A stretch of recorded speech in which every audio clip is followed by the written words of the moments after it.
People, they come from all over the place, and they have different amounts of aesthetic expectations. They have different functional expectations, and they have different defects. They have different anatomies, and you know, a lot of times it's not the most efficient to go from one office and then you see one doc that has his treatment philosophy and he goes through his diagnostic protocol, and then you go to the surgeon, and or vice versa.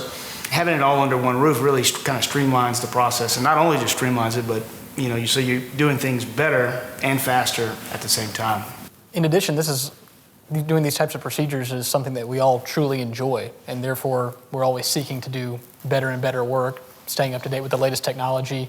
We've just seen that there's certain other ways of doing it that have been done in the past that we can now do much more effectively, much more efficiently.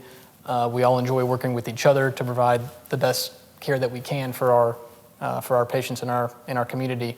The thing that I like about it is you get to know the people, you get to know the patients, the family. And that transformation from start to finish, that's really one of the big reasons why I'm so glad we're doing this. The actual training that the 5 of us sitting here right now have, and what we've been through, this is powerful. And what we have here are clinicians who are so well trained, and we want to pass this on to the patients to make them happy.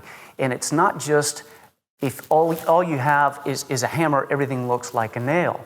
You're coming to this practice, you're coming to these doctors, and you're coming to a team that is really apt to take care of you as a patient. And that's what we want to do, but we want to give you options. We want to give you options that we're proud of. We want to get options that these patients are wanting but may not even know about, strictly because it's not out there.